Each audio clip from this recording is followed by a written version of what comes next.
Assalaamu calaykum asxaabta kusoo dhawaada halkan waa Saciid Madaali Sports waxaynu fiirinaynaa ciyaaryahanka Crystal Palace ee Adam Wharton oo ay doonayso Liverpool inay soo saxiixato xil ciyaareedkan 2026-2027.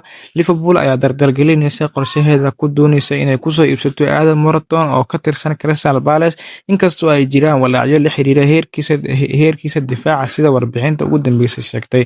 Reds ayaa la ciyaari doonta Manchester City koobka FA Cup-ka Sabtida, waxaana tartanka uu noqon doonaa mashquul ay kaga jeestaan dhibaatooyinka Premier League. Kooxda uu hogaamiyo Arne Slot ayaa ku jirta kaalinta shanaad ee horyaalka, balse waxay dhibco lumiyeen 17 ka mid ah 31 kulan ee ay ciyaareen, iyagoo kooxda laga adkaaday 2-gool kulanka ay la yeesheen Brighton Hove Albion 21 Maarso. Tababaraha ayaa cadaadis saaran yahay inuu natiijooyinka hagaajiyo, balse xidigihiisa ku jira kooxda ayaa dhaawacay awoodiisa uu Liverpool ugu dhigi lahaa koox ku tartanta horyaalka, gaar ahaan khadka dhexe.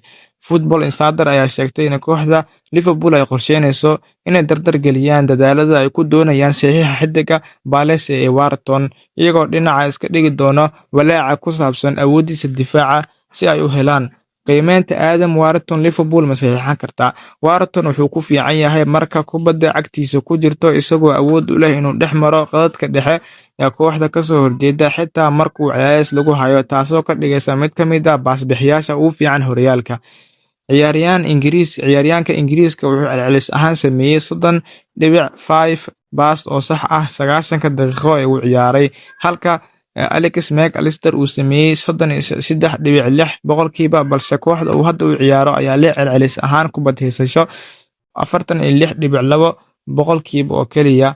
Tirakoobka Adam Wharton 2025-2026 kulamada Premier League uu ciyaaray waa 27 kulan, wuxuuna dhaliyay wax gool muusan dhalin, 5 caawin ayuu sameeyay. Baaska furaha ee 90% marka la qiimeeyo 90 daqiiqo marka la qiimeeyo waa 1.2%.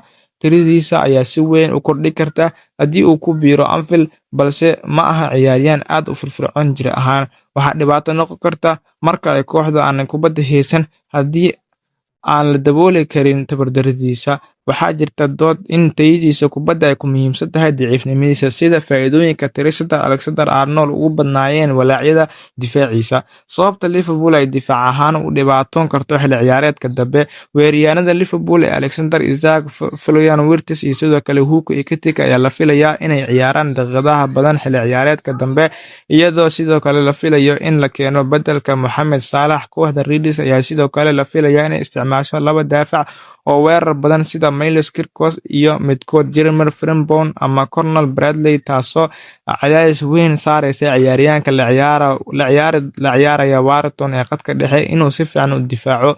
Liverpool horeyba waxay u nugushahay daafac ahaan, waxaana laga yaabaa inay ku qasbanaadaan inay keed geliso qaar ka mid ah xidigaheeda xil ciyaareedka dambe si ay u xoojiso difaaca haddii ay rabto inay horumar sameyso sanadka 2026-2027. Saaxiibayaal, waad mahadsantihiin daawashadiina. Ha iloobin inaad subscribe saarto, waxaan si gaar ah idinkaga codsanayaa inaad 100 subscribe na gaarsiisaan. Waad mahadsantihiin.